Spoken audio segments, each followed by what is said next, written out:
The mahogany conference table gleamed under the crystal chandelier as my stepmother Rebecca adjusted her designer handbag for the third time.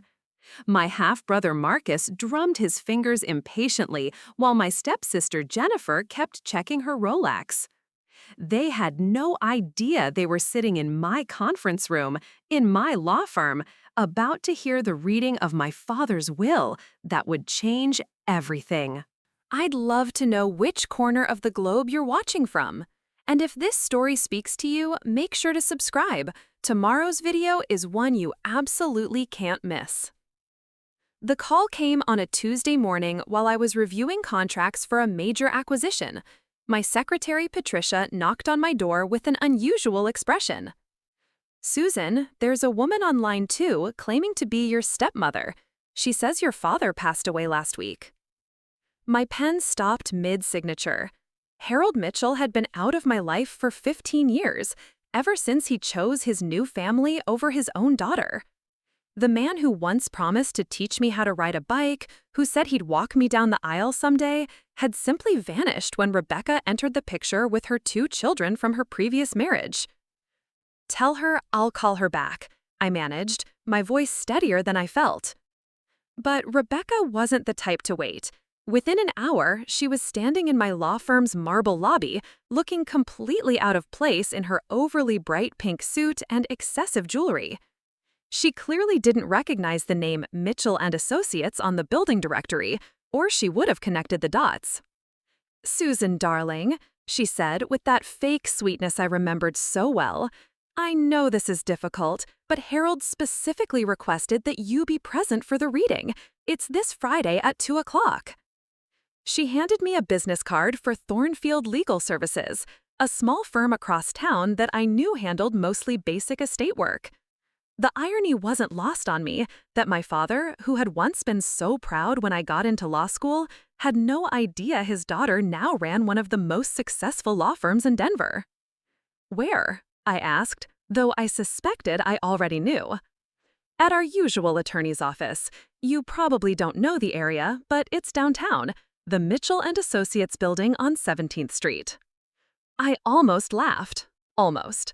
Instead, I nodded solemnly. "I'll be there." The rest of the week passed in a blur of emotions I thought I'd buried long ago. Harold Mitchell had been a construction foreman when I was growing up, a man who built skyscrapers with his hands and came home every night covered in dust but smiling. He taught me that hard work meant everything, that integrity was worth more than money, and that family always came first. Right up until the day it didn't. Bradley cleared his throat and opened the will. The last will and testament of Harold James Mitchell, dated March 15th of this year. As he read the preliminary legal language, I watched my stepfamily's faces. Rebecca sat with the satisfied smile of someone who knew she was about to be handsomely rewarded for 20 years of marriage. Marcus leaned back in his chair with casual confidence, already mentally spending his inheritance. Jennifer examined her nails with bored detachment, clearly viewing this as a formality before she could access whatever trust fund Harold had established for her. None of them noticed the small smile playing at the corners of my mouth as I gazed out at the city skyline I owned.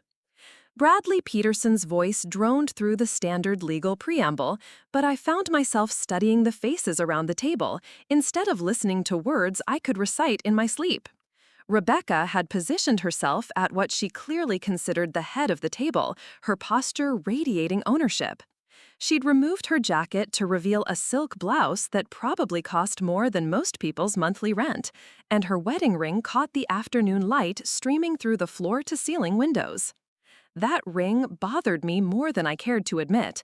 It was a massive emerald surrounded by diamonds, nothing like the simple gold band my mother had worn until the day she died.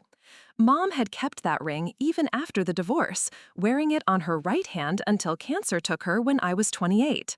She never got to see me graduate law school, never knew about the firm, never lived to witness the success that grew from the ashes of our family's destruction.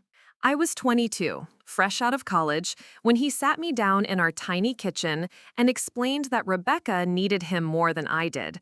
Her kids were younger, he said. They needed stability. I was an adult now, capable of taking care of myself. The divorce papers were already filed. The house would be sold.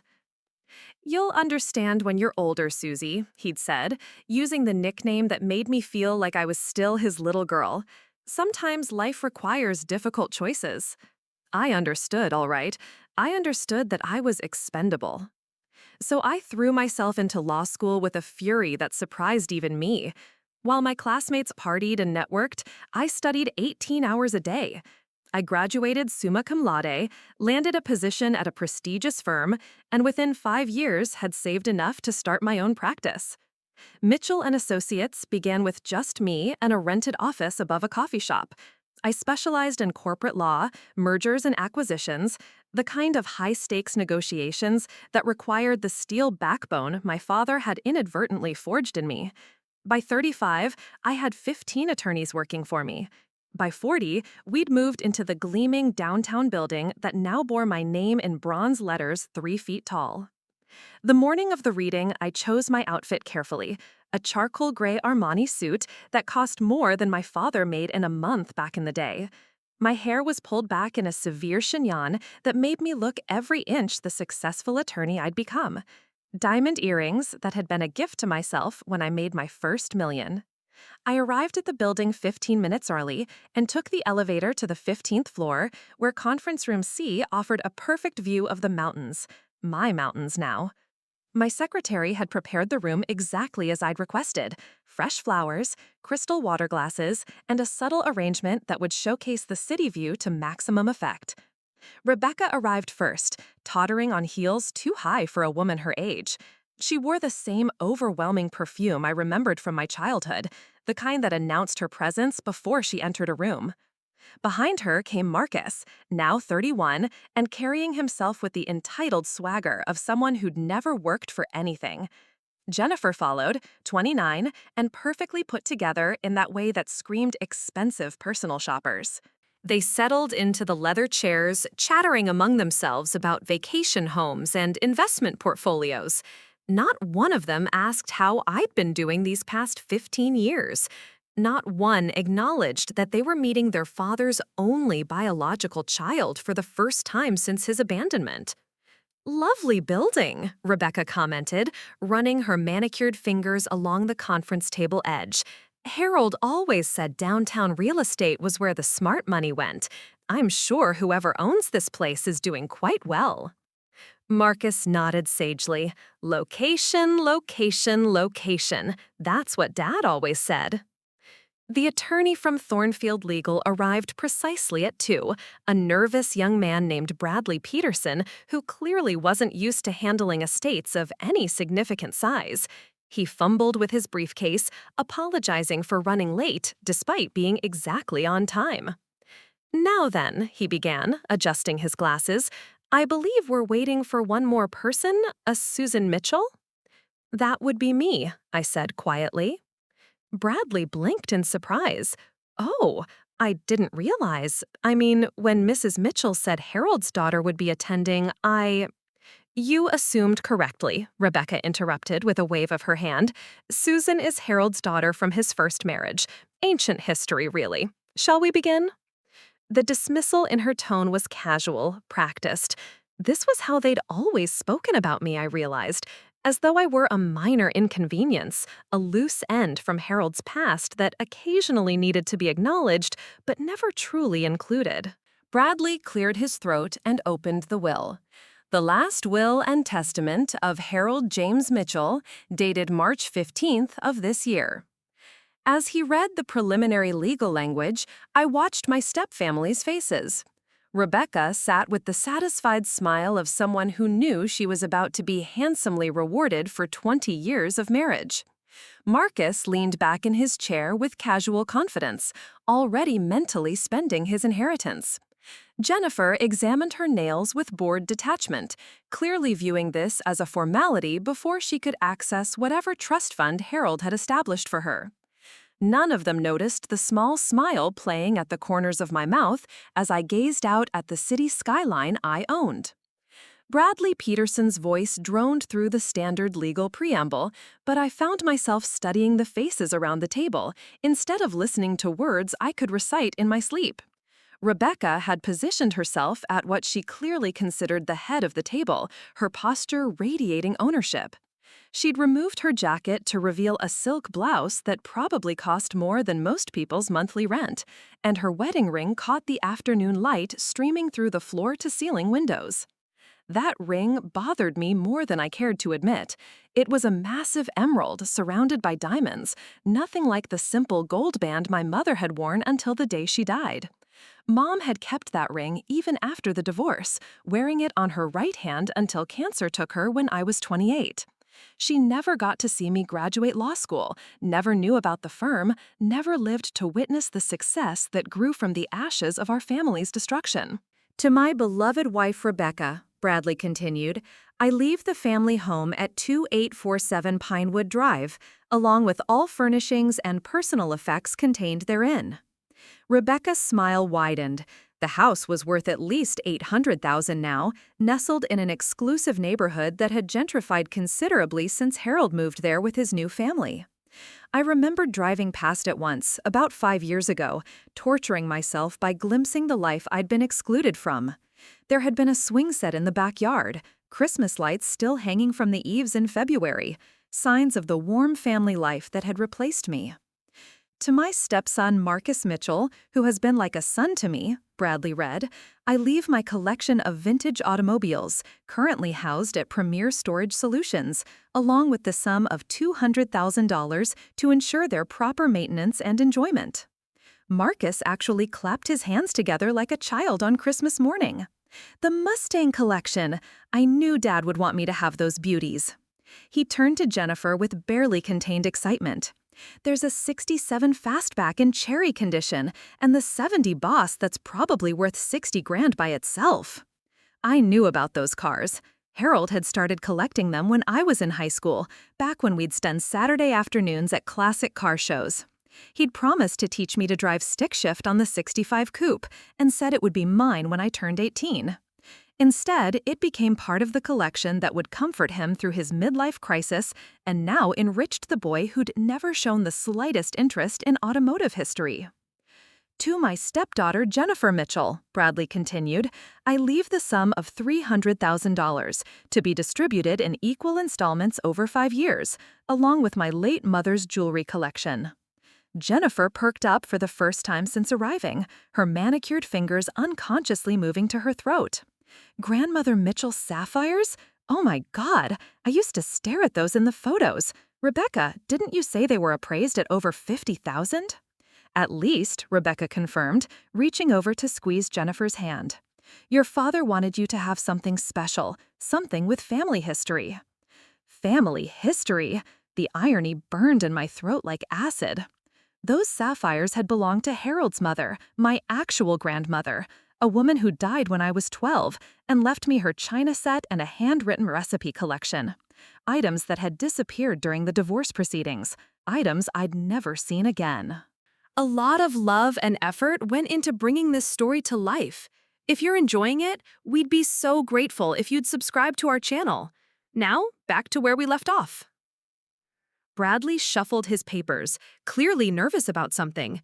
His hands shook slightly as he turned to the next page, and a bead of sweat appeared on his forehead despite the conference room's perfect climate control.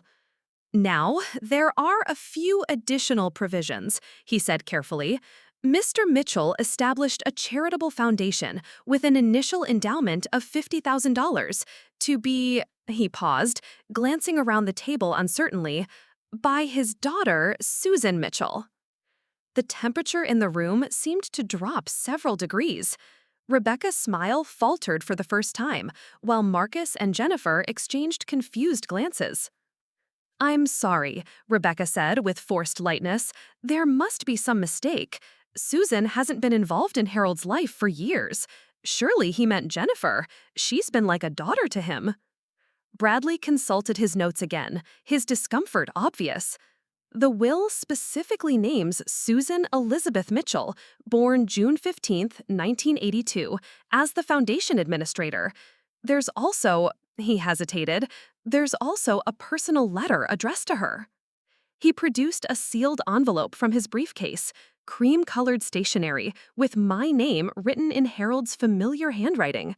The same careful script that had once helped me with homework, that had signed permission slips and birthday cards back when I was still his little girl. My hands remained steady as I accepted the envelope, though my heart hammered against my ribs. Around the table, my stepfamily watched with barely concealed resentment as I became the focus of attention they'd assumed would be entirely theirs. "Perhaps you'd like to read that privately," Bradley suggested. "No," I said quietly, breaking the seal. "I think we're all curious about what Harold had to say." The letter was brief, written in the shaky handwriting I remembered from the few birthday cards he'd sent during my 20s, before even that minimal contact had faded away. "Susan, I know I have no right to ask for your forgiveness, and I'm not writing this letter to seek it. I made choices that hurt you, choices that I've regretted every day for the past 15 years. I convinced myself I was doing what was best for everyone, but I see now that I was just taking the easy path. I heard about your law firm through an old mutual friend. I'm proud of what you've accomplished, prouder than I have any right to be. You became the strong, successful woman I always knew you would be, and you did it without any help from me. The foundation I'm leaving in your care is meant to help children from broken homes pursue higher education. Maybe you can give other kids the opportunities I failed to give you. Maybe some good can come from my failures. I love you, Susie. I always have. Dad." The silence stretched uncomfortably as I folded the letter and placed it back in the envelope. Rebecca's face had gone pale beneath her carefully applied makeup, while Marcus shifted restlessly in his chair. Jennifer stared at me with something that might have been curiosity, as though seeing me as a real person for the first time. "Well," Rebecca said with forced brightness, "that's lovely. Harold always had such a soft spot for charity work. I'm sure you'll handle the foundation responsibly." But Bradley wasn't finished. He cleared his throat again, consulting what appeared to be a second document. "Actually, there's one more provision, a rather unusual one, I must say." He pulled out a separate folder, this one marked with the seal of a different law firm, a firm I recognized immediately because I'd done work for them several years ago. Mr. Mitchell apparently engaged the services of Hartwell and Associates for some additional estate planning. They've asked me to read this supplementary document. My pulse quickened. Hartwell and Associates specialized in complex corporate transactions, not simple wills. Why would Harold need their services for anything related to his modest estate? Bradley opened the folder with obvious reluctance. "This concerns a business investment Mr. Mitchell made approximately 8 years ago. An investment in—" he paused, squinting at the legal language. "An investment in Mitchell and Associates, LLC." The words hung in the air like a physical presence. Mitchell and Associates, LLC.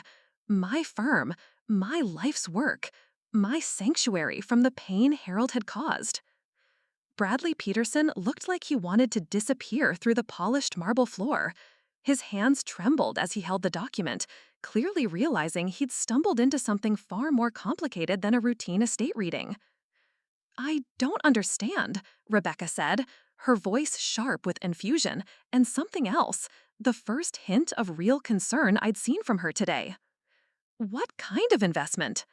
"According to this document," Bradley continued reluctantly, "Mr. Mitchell purchased a 25% stake in Mitchell and Associates through a private equity arrangement 8 years ago.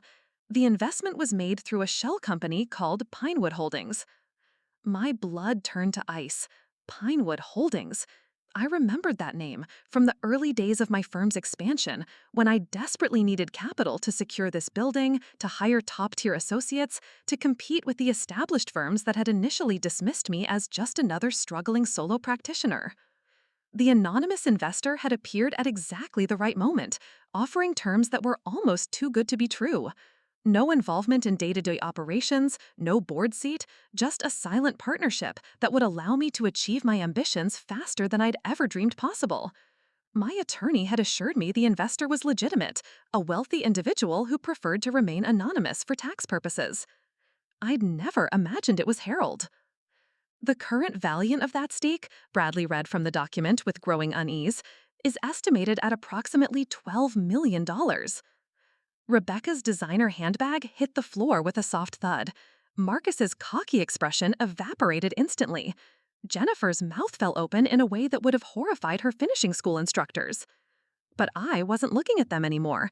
My mind was racing through the implications, through 8 years of believing I'd built everything myself, through every major decision I'd made, thinking I was truly independent. The building purchase, the high-profile cases I'd been able to take because I had sufficient capital backing, the aggressive expansion that had made my firm one of Denver's most successful. How much of it had been possible because of Harold's secret investment? Who inherits this stake? I asked quietly, though part of me already knew the answer. Bradley's Adam's apple bobbed nervously. According to the supplementary will, the 25% ownership in Mitchell & Associates, LLC, is bequeathed to, he paused, checking the document again as if hoping the words might change, to Susan Elizabeth Mitchell. The silence that followed was deafening. Outside the conference room windows, Denver continued its afternoon rhythm, oblivious to the earthquake happening on the 15th floor of the building I thought was entirely mine. Rebecca found her voice first, though it emerged as more of a croak. That's impossible. Harold was a construction worker. He didn't have $12 million to invest in anything. Actually, Bradley said, consulting yet another folder, Mr. Mitchell's finances were quite complex. He inherited a substantial sum from his father's estate. Apparently, the construction business was more profitable than family members realized. He also made several successful real estate investments over the years. Marcus leaned forward aggressively. This is ridiculous. Dad never mentioned any of this. You're telling me he was secretly rich, and instead of providing for his actual family, he was funding her business? He jabbed a finger in my direction with undisguised hostility. There's more, Bradley said reluctantly. The investment documentation includes several letters marked to be opened only upon Mr. Mitchell's death, letters addressed to Susan explaining the investment. He produced another envelope, thicker this time, sealed with the same meticulous care as Harold's personal note. My hands shook as I opened it, aware that every person in the room was watching my face for clues about what secrets my father had been hiding. Susan, if you're reading this, then Bradley has told you about Pinewood Holdings. I imagine you're angry, confused, maybe feeling betrayed all over again. I don't blame you. When I found out about your law firm 5 years after you started it, I was so proud I could barely breathe. I spent hours online reading about your cases, your victories, the respect you'd earned in the legal community. I wanted to tell everyone that the brilliant attorney was my daughter, but I'd forfeited that might when I walked away. I heard through David Carpenter, remember him from the old neighborhood, that you were struggling to expand, that you needed capital but the banks were getting you trouble. I'd just received my father's inheritance, money I never expected because we were never close. It seemed like fate. I know you would never have accepted help from me directly. Your pride was always your strength, even when you were little. So I created Pinewood Holdings and approached your attorney through intermediaries. I told myself I was just being a good businessman, investing in a promising firm. But that was a lie. Every dollar I invested was my way of trying to be your father again, even if you never knew it. When you bought this building, when you hired those associates, when you took on the cases that made your reputation, I was there in the background, cheering you on like I should have been doing in person. I never interfered with your operations because this was your achievement, your vision. I just wanted to help make it possible. Maybe that was selfish too, giving me a way to feel connected to your success. The money is yours now, officially. It always was, really. I just held on to it until you were ready to receive it on your own terms. I'm sorry I couldn't find the courage to tell you any of this while I was alive. I'm sorry for so many things. Your father, if I still have the right to call myself that, Harold. I set the letter down carefully, acutely aware of everyone watching me. The revelation recontextualized everything, not just my firm's success, but Harold's entire disappearance from my life. He hadn't forgotten me. He'd been watching from the shadows, proud and supportive in the only way he thought I'd accept. "This is unbelievable," Jennifer said, breaking the tense silence. "Dad was secretly a multimillionaire and none of us knew?" "He lived like he was still making $40,000 a year," Marcus added, his voice bitter. "That tiny house, driving the same pickup truck for 15 years, complaining about the grocery bill. Meanwhile, he's throwing millions at her business?" Rebecca had gone very quiet, staring at the conference table as if the polished wood might reveal additional secrets. When she finally spoke, her voice was carefully controlled. "How much are we talking about total? Harold's entire estate?" Bradley shuffled through his papers nervously. "Between the Mitchell and Associates investment, the real estate holdings, and various other assets, Mr. Mitchell's total estate is valued at approximately $18 million. The number hung in the air like a bomb waiting to explode. 18 million. More money than any of us had imagined Harold possessed, distributed in ways that favored the daughter he'd supposedly abandoned over the family he'd supposedly chosen. Rebecca's carefully maintained composure finally cracked. "This can't be legal. He can't leave everything to someone who wasn't even part of his life anymore. We were his real family. We took care of him. We were there when he was sick, when he needed us." "Actually," I said quietly, speaking for the first time since the investment revelation, "according to the math, you're still receiving the majority of the inheritance. The house, the cars, Jennifer's cash settlement, Marcus's collection, that's probably worth close to $2 million combined. Harold just wanted to make sure his investment in my firm was properly transferred." But even as I said it, I knew the real issue wasn't the money. It was the discovery that Harold's love for me had never died, that he'd found a way to support my dreams, even when he couldn't find the courage to support me directly. And they were sitting in my conference room, in my building, realizing that the daughter they'd dismissed as ancient history now controlled the space where they'd expected to claim their victory. The mathematical reality of the inheritance seemed to settle over the room like a heavy blanket. Rebecca's fingers drummed against the mahogany table in a nervous pattern, while Marcus slumped back in his chair, the fight momentarily gone out of him. Jennifer had pulled out her phone and was frantically calculating numbers, probably trying to figure out how her $300,000 inheritance compared to $12 million. But I wasn't thinking about the money anymore. I was thinking about 8 years of believing I'd earned everything through my own merit. 8 years of pride in my independence, now tinged with the knowledge that Harold had been there all along. Every major decision, every risk I'd taken, every late night I'd spent building what I thought was purely my legacy, he'd been silently enabling it all. "I need some air," I said, standing abruptly. The walls of my own conference room felt like they were closing in, the familiar space suddenly foreign and complicated. "Susan, wait," Rebecca called after me, but I was already at the door. I made it to my private office before the emotions hit me fully. My sanctuary, with its floor-to-ceiling law books and the framed photo of my mother that I'd kept on my desk for 15 years. The photo showed her in her nurse's uniform, smiling despite the exhaustion that had become permanent after Harold left. She'd worked double shifts to keep us afloat, never once speaking badly of him even when the child support checks arrived sporadically or not at all. What would she think about all this? About Harold's secret investment, his hidden wealth, his roundabout way of trying to stay connected to the daughter he'd abandoned? A soft knock on my door interrupted my thoughts. I expected Patricia, my secretary, but instead found Jennifer standing uncertainly in the doorway. Up close, she looked younger than her 29 years, less polished than she'd appeared in the conference room. "Can I come in?" she asked. "I know we don't really know each other, but I thought maybe we should talk." I gestured to one of the chairs across from my desk, curious despite myself. Jennifer had barely spoken during the will reading, content to let her mother and brother dominate the conversation.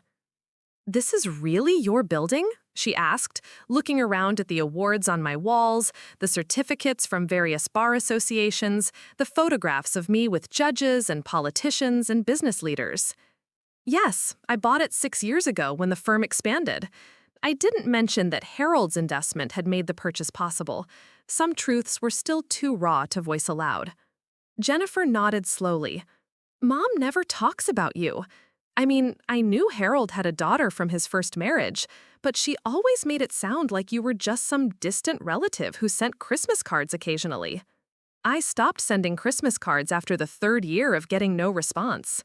Yeah, that sounds like Mom. Jennifer was quiet for a moment, studying the city view from my windows. Can I ask you something? Were you close with Harold when you were younger? The question caught me off guard. I'd expected accusations or demands, not genuine curiosity about the father Jennifer had known for 20 years, but I'd lost at 22. Very close, I said eventually. He was my whole world when I was little. Mom worked nights at the hospital, so it was usually just Harold and me. He taught me to throw a baseball, helped with my homework, took me to those terrible action movies that Mom hated. Jennifer smiled slightly. He still loved those movies. The more explosions, the better. And he still did that thing where he quoted all the one-liners along with the actors? Oh God, yes. It was so embarrassing when he did it in theaters. Jennifer's smile faded. He talked about you sometimes, when Mom wasn't around. He'd see something on the news about a big legal case and wonder if you were working on anything similar. He kept a scrapbook. My breath caught. A scrapbook? In his workshop. Mom doesn't know about it. It's hidden behind his tool cabinet. Newspaper clippings about your cases, that article from Denver Business Journal when you made their 40 under 40 list, photos he found online from charity events you attended. He was proud of you. The revelation hit harder than the inheritance numbers had. Harold hadn't just been a silent financial partner. He'd been following my career like a fan following a celebrity, collecting proof of my success in a secret shrine in his garage workshop. Why are you telling me this? I asked. Jennifer shrugged, suddenly looking very young. Because I think you deserved better than what our family gave you. And because I'm starting to understand that maybe Harold did too. Before I could respond, Marcus appeared in my doorway, his earlier hostility replaced by something that looked almost like desperation. We need to talk, he announced, inviting himself into my office without waiting for permission. All of us. This whole situation is insane. What situation? I asked, though I suspected I knew where this was heading. Come on, Susan. You can't seriously be planning to keep that money. It's not right. Harold was our dad, too, for 20 years. We took care of him when he got sick. We were there for every holiday, every birthday, every family emergency. You disappeared. I didn't disappear, I said quietly. I was pushed out. That's not how I remember it. You were 11 years old, Marcus. Your memory might not be entirely reliable. He flushed red. Look, I'm not saying Harold was perfect, okay? Maybe he made mistakes when you were younger, but people change, families evolve. He tried to include you in later years. When? When exactly did he try to include me? Marcus faltered, clearly unable to provide specific examples. He sent birthday cards. Twice. 2 birthday cards in 15 years, both with generic messages and no return address. He was trying to respect your space. You never responded. Because there was nothing to respond to. The anger I'd been suppressing finally erupted. A signature on a Hallmark card isn't trying, Marcus. It's the absolute minimum effort required to avoid feeling guilty. Jennifer was watching this exchange with obvious discomfort, but she didn't intervene. Through my office windows, I could see Rebecca pacing in the conference room, apparently having her own crisis about the day's revelations. Fine, Marcus said, his voice taking on a wheedling tone. Maybe Harold wasn't perfect. Maybe he should have done more to reconnect with you. But that doesn't mean you should profit from his death while his real family gets table scraps. Table scraps? I stood up, my professional composure finally cracking completely. Marcus, you just inherited a collection of vintage cars worth more than most people's houses. Jennifer got $300,000 plus jewelry. Rebecca got an $800,000 home. In what universe are those table scraps? Compared to 12 million? Yeah, they're table scraps. The 12 million isn't inheritance, Marcus.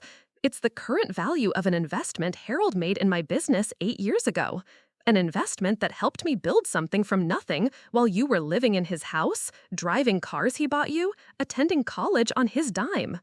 Marcus opened his mouth to argue, but I wasn't finished. Do you want to know what I inherited from Harold when he left? I continued. Abandonment issues, trust problems, the absolute certainty that the people who claim to love you will disappear the moment something better comes along. I built this firm in spite of Harold, not because of him. But you took his money, Marcus shot back. I took an anonymous investment from a shell company. I had no idea it was connected to Harold until 20 minutes ago. So give it back. The suggestion was so absurd that I actually laughed. Give back 8 years of business growth?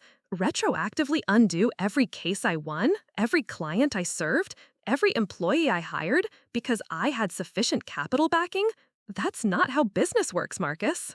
Then buy us out. Use some of that 12 million to compensate the family that actually stood by Harold. And there it was, the real agenda behind Marcus's wounded family speech. Not grief or justice, but a desperate grab for money that had never been intended for him. Why are you telling me this? I asked. I want you to do the right thing. The right thing, I repeated slowly, would have been Harold staying in my life when I needed him. The right thing would have been him supporting my education instead of Marcus's car collection. The right thing would have been him being my father instead of just my secret investor. Marcus's face hardened. So this is revenge? You're going to punish us for his mistakes? No, Marcus. I'm going to honor his final wishes, exactly as they were written. If you have a problem with that, you're welcome to contest the will in court. The moment I said it, I realized my mistake. I'd just given them a roadmap for turning this already complicated situation into a legal nightmare that could drag on for years. The words hung in the air between us like a challenge neither of us could take back. Marcus's eyes lit up with something that looked disturbingly like triumph, while Jennifer shifted uncomfortably in her chair.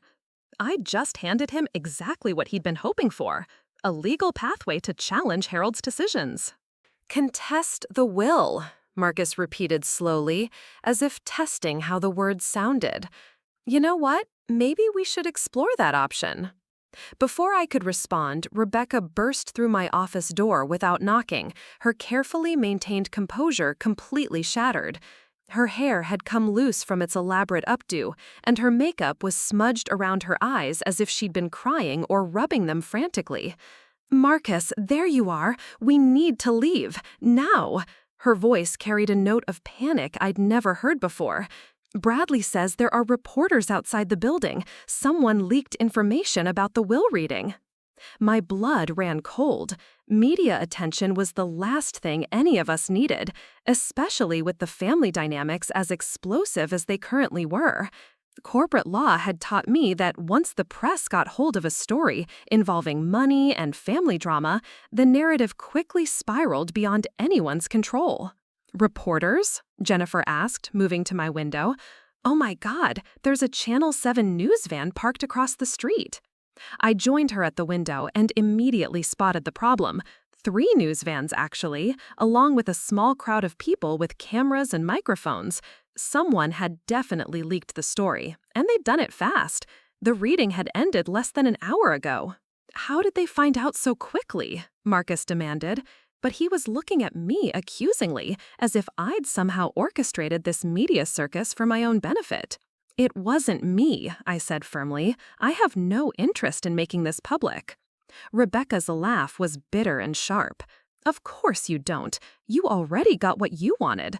The rest of us are the ones who look like idiots. The unfairness of that statement stung more than I expected. Rebecca, I had no idea about any of this. I'm as shocked as you are. Are you? Are you really? She stepped closer, her perfume now cloying in the confined space of my office. Or did you orchestrate this whole thing? Maybe you've been in contact with Harold all along, playing the victim while planning your revenge? That's ridiculous, Jennifer said before I could respond. Susan had no way of knowing about the investment or the will provisions. Rebecca whirled on her daughter. Since when are you defending her? She's about to walk away with millions while we get pennies, and you're taking her side? I'm not taking anyone's side, Jennifer said quietly. I'm just trying to understand what actually happened here. What happened, Marcus interjected, is that Harold lost his mind in his final years and made decisions that don't reflect his true intentions. Any probate judge will see that. I felt a familiar surge of the courtroom instincts that had made my reputation. Actually, Marcus, Harold's mental competency was well documented right up until his death. Bradley mentioned that Harold updated his will just 3 months ago, which means he underwent the standard psychological evaluation required for major estate changes. Good luck proving diminished capacity. There are other grounds for contesting a will, Rebecca said, her voice taking on a calculating tone that reminded me uncomfortably of opposing counsel in a hostile negotiation. Undue influence, for instance. Maybe you did manipulate Harold without him realizing it. How exactly would I have manipulated someone I haven't spoken to in 15 years? Through intermediaries, through the business relationship. There are ways. I stared at her, genuinely amazed by the mental gymnastics she was performing to avoid accepting Harold's clear intentions. Rebecca, the investment documentation will show that Harold initiated contact with my firm through multiple layers of legal representation. There's a paper trail going back 8 years that proves I had no knowledge of his identity. Paper trails can be manufactured, Marcus said with surprising cunning, especially by someone with your legal connections. You're suggesting I've been running an 8-year con involving multiple law firms, financial institutions, and government agencies, all to trick your father into investing in my business? The absurdity of it would have been funny if they weren't serious. Rebecca whirled on her daughter. Mom, this is getting ridiculous. You sound like one of those people who think the moon landing was fake. Don't be naive, Jennifer. Money makes people do terrible things. And Susan has clearly done very well for herself. Rebecca gestured around my office with obvious resentment. All of this, built on Harold's investment, it's practically theft. It's business, I corrected. Harold made a smart investment that paid off. That's how capitalism works. Capitalism, Marcus scoffed. You mean nepotism. You got a massive financial advantage because you happen to be related to the investor. I got a financial advantage because an anonymous party believed in my business plan and wanted a return on their investment. The fact that the anonymous party turned out to be Harold doesn't change the fundamental nature of the transaction. Rebecca had moved to my desk and was examining the framed photographs there with undisguised newsiness. She picked up the picture of my mother, studying it with an expression I couldn't read. "Pretty woman," she said finally. "Harold kept a photo of her too, you know, hidden in his wallet behind his driver's license. I found it when I was cleaning out his things after the funeral." The revelation hit me like a physical blow. Harold had carried a picture of my mother for 20 years, through an entire second marriage, keeping her memory literally close to his heart while building a new life with Rebecca. "You had no right to go through his personal effects," I said, my voice rougher than I'd intended. "I was his wife. I had every right." Rebecca set the photo down with deliberate carelessness. "But it's interesting, isn't it? The way he held on to the past while pretending to embrace the future. Makes me wonder what other secrets he was keeping." "Maybe the secret was that he never stopped loving the family he lost," Jennifer said quietly. "Maybe he spent 20 years trying to bridge that gap." Rebecca's head snapped toward her daughter. "Bridge what gap? We were his family. We were there for him every single day." "But we weren't his first family," Jennifer pointed out, "and maybe he never forgave himself for choosing us over Susan." "He didn't choose you over me," I said, though the words felt strange in my mouth. "He chose the easy path over the hard one. He chose avoiding conflict over fighting for his daughter. That's not the same thing." Marcus was getting agitated again, pacing around my office like a caged animal. "This is all very touching, but it doesn't change the fact that you're about to become a multimillionaire while the people who actually cared for Harold get scraps." "You keep saying that," I observed. The people who actually cared for Harold, as if my caring for him somehow became invalid the moment he walked out? Didn't it? Rebecca asked with cruel directness. When someone abandons you, don't you stop caring about them? Isn't that what normal people do? The question cut deeper than she probably intended. The truth was that I'd never stopped caring about Harold, much as I'd tried to. The love I'd felt for him as a child had transformed into something more complex over the years. Hurt and anger and disappointment, yes, but love still underneath it all. Love that made his abandonment so devastating, and love that made his secret support so confusing. Normal people, I said carefully, don't usually have to deal with their father secretly investing in their business for 8 years while pretending they don't exist. So what happens now? Marcus asked abruptly. Do we all just go our separate ways and pretend this meeting never happened? Do you get to keep everything while we go home empty-handed? You're not going home empty-handed, I reminded him. You're going home with exactly what Harold wanted you to have. But not what we deserve. And what exactly do you think you deserve, Marcus? The question came out sharper than I'd intended, but I was tired of his entitled attitude. You lived in Harold's house for 20 years. He paid for your education, your cars, your lifestyle. He supported you through multiple career changes and at least 2 failed business ventures that I know about from the legal documents. What more do you think he owed you? Marcus's face flushed red. He owed us loyalty. He owed us the kind of commitment that doesn't get divided between the family you live with and the daughter you're secretly obsessed with. Obsessed? The word stung more than it should have. What else would you call it? Keeping photos, following your career, investing millions in your business while telling us he was worried about retirement savings? That's not normal, Susan. That's an obsession. Perhaps he was right. Perhaps Harold's hidden support had been less about love and more about an unhealthy fixation on the life he'd left behind. But even if that were true, it didn't change the legal reality of the situation. My intercom buzzed, interrupting the increasingly heated conversation. Patricia's voice came through with professional calm, despite the obvious stress in her tone. Miss Mitchell, I'm sorry to interrupt, but there's a situation developing downstairs. Building security says the reporters are trying to gain access to the lobby, and they're asking questions about the Mitchell family and today's reading. Also, there's a Mr. David Carpenter on line 3 who says it's urgent regarding your father. David Carpenter, the name from Harold's letter, the old neighborhood connection who'd supposedly told Harold about my firm's expansion needs 8 years ago. My hands trembled slightly as I reached for the phone. Put him through to my private line, I said, gesturing for the others to be quiet. Whatever David had to say, I suspected it would add another layer to this already complicated situation. Susan? My God, I just heard the news. Are you all right? David's voice was exactly as I remembered from childhood, warm and concerned. He'd been Harold's best friend back when we lived in the small ranch house on Maple Street, before divorce and remarriage had reshuffled all our lives. I'm managing, David. What news are you referring to? About Harold's death, about the will reading. Word travels fast in the old neighborhood. But Susan, there's something you need to know about your father's investment in your firm. He made me promise not to tell you unless something happened to him. Rebecca was straining to hear the conversation, while Marcus had moved closer to my desk with obvious intent to eavesdrop. I turned away from them, lowering my voice. What kind of something? Harold didn't just randomly decide to invest in your business, sweetheart. He'd been tracking your career from the beginning, but he was also tracking your struggles. He knew about your mother's medical bills, knew you'd depleted your savings helping pay for her cancer treatments. He knew you were working 18-hour days and still barely making ends meet. The room seemed to tilt slightly.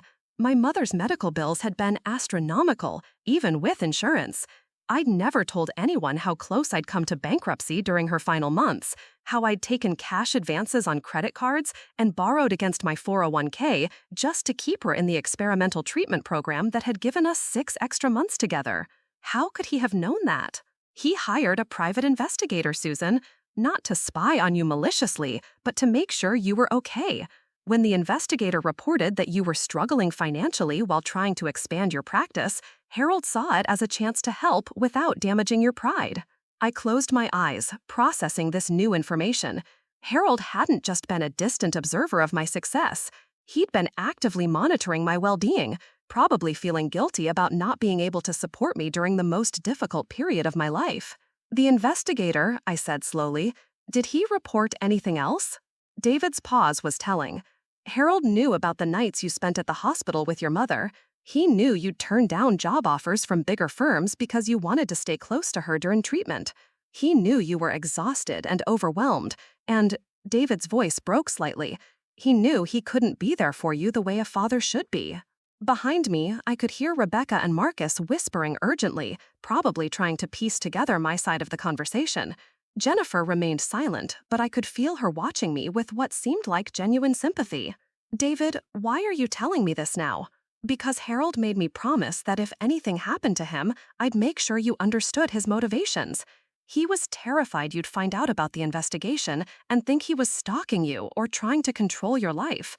He loved you, Susan. He never stopped loving you, and he was desperate to find some way to be your father again, even if you never knew about it. The weight of Harold's hidden care was almost overwhelming.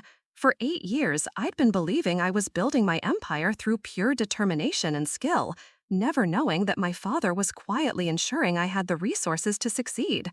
It wasn't just about the money. It was about having someone believe in me enough to bet millions on my potential.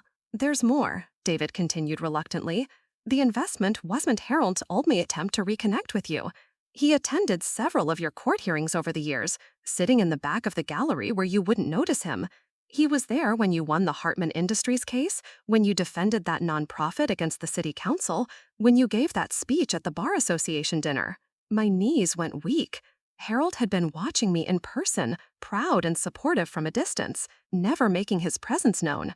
Susan, David's voice brought me back to the present. Are you still there? I'm here. David, did he ever express any regret about his decisions, about leaving me? Every day, David said without hesitation. Every single day for 15 years. He used to say that choosing Rebecca's family over you was the biggest mistake of his life. But by the time he realized it, too much time had passed. He didn't know how to fix it. I hung up the phone and turned back to face my stepfamily, who were watching me with expressions ranging from curiosity to suspicion.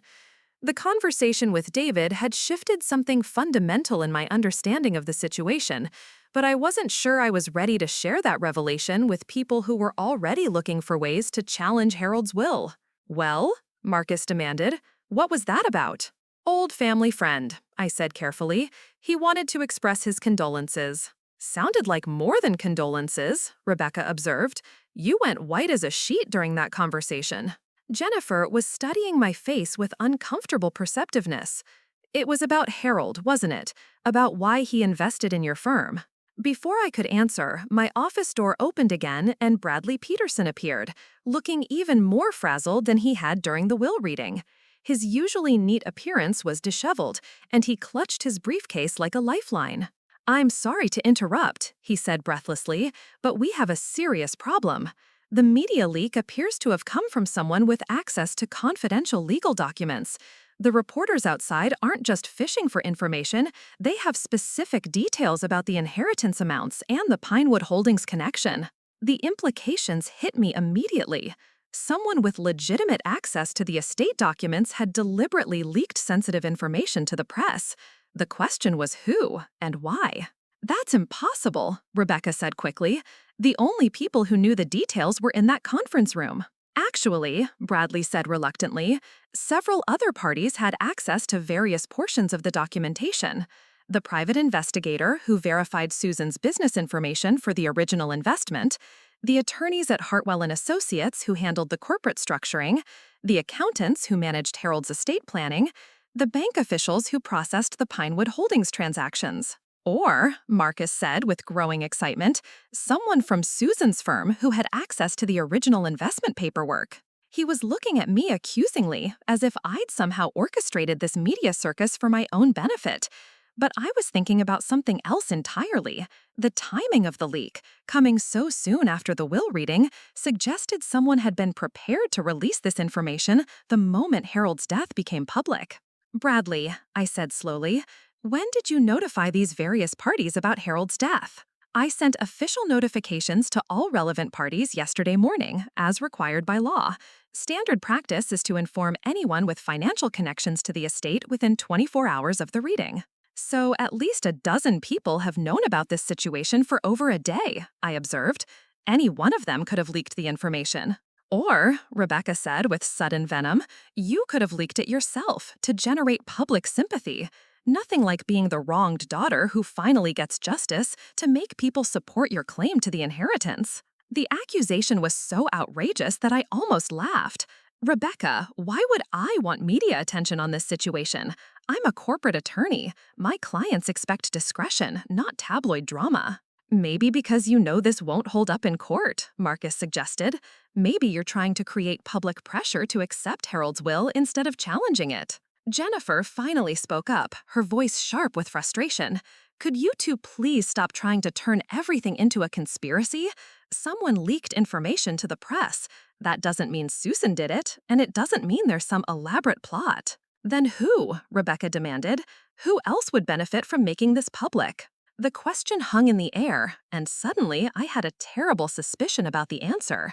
Someone who knew all the players involved, someone who had access to the legal documents, someone who might have their own reasons for wanting this family drama played out in public. Bradley, I said carefully, who else at your firm had access to Harold's complete file? He shifted uncomfortably.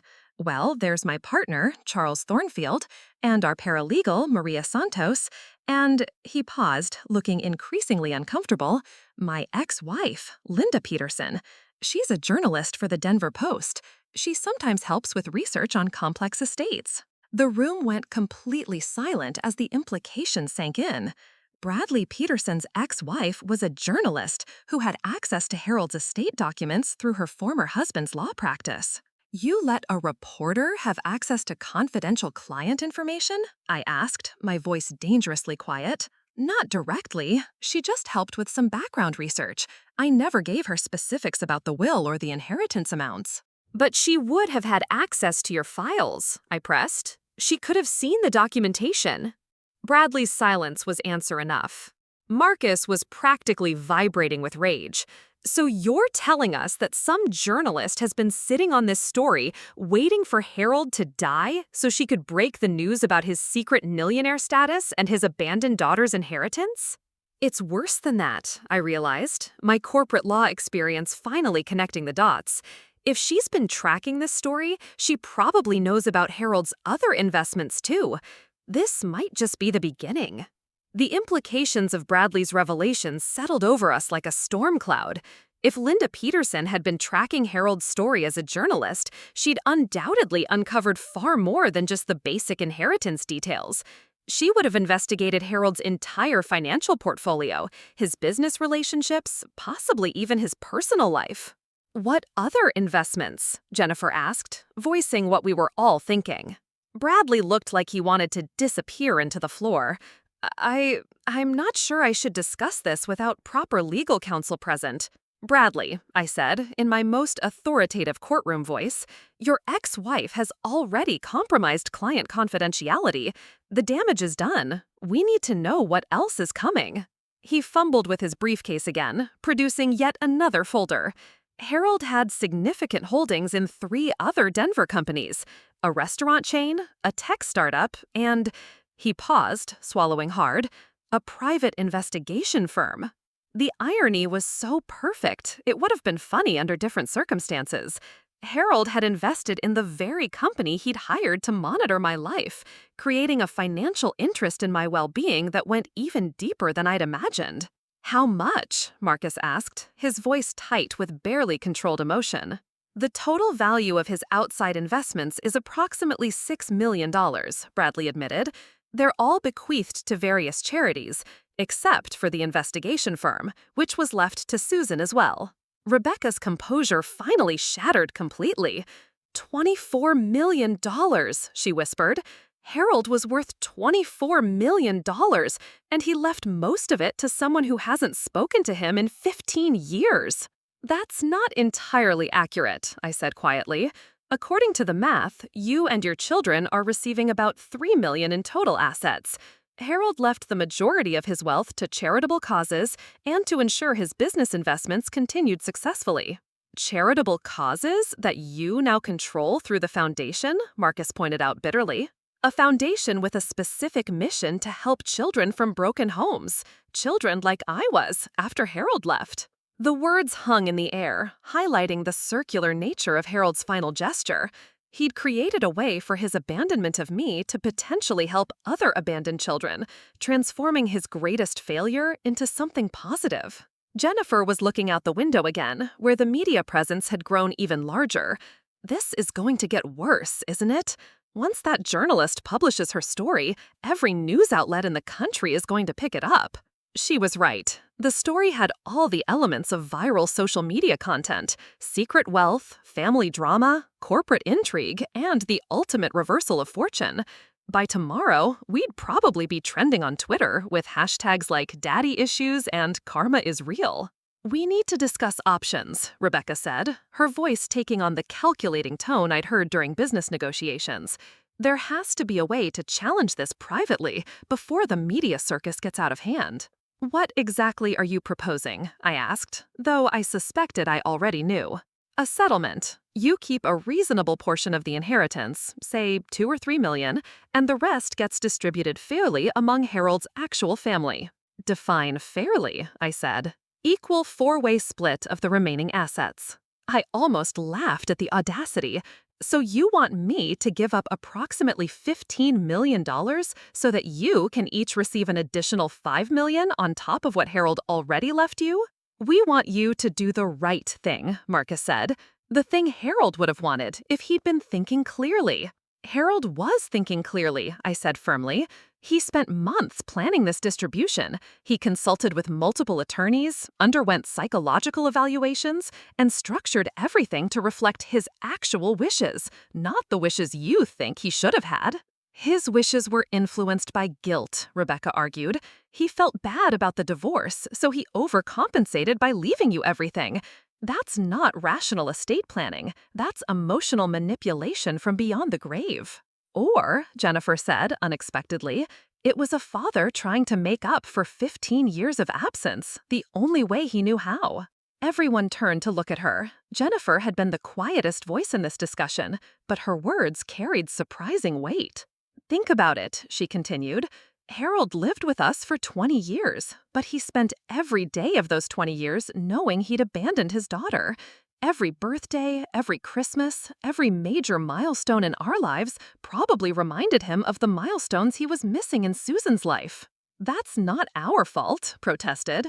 No, but it was his fault. And maybe this inheritance distribution is his way of trying to balance the scales. Rebecca looked at her daughter with something approaching betrayal. Jennifer, how can you take her side in this? I'm not taking anyone's side, Mom. I'm trying to understand what actually happened here. Jennifer turned to me directly. Susan, can I ask you something personal? I nodded, curious where this was heading. Do you think you can forgive him? Harold, I mean. Now that you know he never really stopped caring about you? The question hit deeper than any of the legal or financial discussions had. Forgiveness? I'd spent 15 years building walls against the pain of Harold's abandonment, 15 years proving to myself that I didn't need him, 15 years convincing myself that his absence didn't matter. But knowing that he'd been watching from the shadows, supporting my dreams, carrying photos of my mother, attending my court victories, it complicated everything. You couldn't hate someone who'd never stopped loving you, even if their love had been expressed in the most roundabout way possible. I don't know, I said honestly. I'm still processing everything. But you're not going to give up the inheritance, Marcus stated, not really asking. No, I said, I'm not. Rebecca's face hardened. Then we'll see you in court. That's your choice, I replied. But before you file any legal challenges, you might want to consider the full implications of what you're proposing. What do you mean? I stood up and walked to my office window, looking down at the media circus that had taken over the street below. 3 news vans had become 5, and I could see reporters doing live broadcasts with my building as the backdrop. You're about to challenge the will of a man who was secretly worth $24 million, claiming that he wasn't mentally competent to make his own decisions about his estate distribution. That story is going to dominate headlines for weeks. Every detail of Harold's life, your life, my life, it's all going to become public record. So, Marcus said, though he sounded less confident than before. So Rebecca's going to have to explain to a judge why she had no idea her husband of 20 years was worth $24 million. You're going to have to explain why Harold would choose to deceive the family he supposedly loved most. And the court is going to examine every financial transaction Harold made in the last decade, including every penny he spent on you. The implications were starting to sink in. A will contest would require complete financial disclosure from all parties, exposing every aspect of their lives to public scrutiny. Moreover, I continued, you'd be suing me in my own specialty. Corporate law includes complex estate disputes. I've handled dozens of cases like this, and I know exactly how they typically resolve. How? Jennifer asked quietly. Expensive legal battles that drag on for years, cost hundreds of thousands in attorney fees, and usually result in the original will being upheld anyway. The only winners are the lawyers. Rebecca was looking increasingly uncertain. But surely there are grounds for challenging such an unusual distribution. Possibly, but you'd need to prove either mental incapacity or undue influence. Harold's psychological evaluations prove his competency, and the fact that I had no knowledge of his identity as my investor undermines any undue influence claims. What about fraud? Marcus asked desperately. What about the private investigator? What about him? Harold hired a legitimate investigator to gather publicly available information about his daughter's business. That's not fraud, that's due diligence. The fight was going out of them as the legal realities became clear. A will contest would be expensive, public, and likely unsuccessful, turning them from sympathetic family members into greedy challengers of a dead man's clearly expressed wishes. My intercom buzzed again. Miss Mitchell, there's a Detective Rodriguez from Denver PD on line 2. He says it's about unauthorized access to confidential legal documents. Apparently, Linda Peterson's journalism had crossed the line into potential criminal activity. The situation was about to get even more complicated for Bradley, and by extension, for all of us. Rebecca, I said, turning back to face them, I'm going to make you a one-time offer. Take what Harold left you, accept his decisions, and walk away. Or spend the next 3 years in court fighting me for money that will mostly go to legal fees anyway. And if we walk away, she asked, then this ends here. You go home, I go back to work, and we never have to see each other again. It wasn't forgiveness, and it wasn't reconciliation, but it was the closest thing to peace any of us were likely to achieve. Rebecca looked at her children, then back at me. We'll need time to discuss this as a family. Of course. But Rebecca, I paused at my office door. Harold spent 15 years regretting the choices he made. Don't spend the rest of your lives making the same mistake. As they filed out of my office, Jennifer lingered for a moment. Susan, that scrapbook I mentioned, would you like me to bring it to you? I think Harold would have wanted you to have it. For the first time all day, I smiled genuinely. I'd like that very much. After they left, I stood alone in my office, looking out at the city Harold had helped me conquer from the shadows. Tomorrow would bring new challenges, media attention, legal complications, and the complex task of managing a foundation designed to help children I'd once been. But tonight, I was going home to read my father's secret scrapbook and finally understand the love he'd never found the courage to express directly. It wasn't the father-daughter relationship I dreamed of as a child, but perhaps it was the one we both needed as adults. Harold Mitchell had given me the last gift he could, the knowledge that I'd never been forgotten, never been unloved, never been as alone as I'd believed. And sometimes that knowledge is worth more than all the money in the world. Looking for more? We've got 2 amazing stories right on screen. If this one touched you, these are absolutely worth your time. Click to watch them now.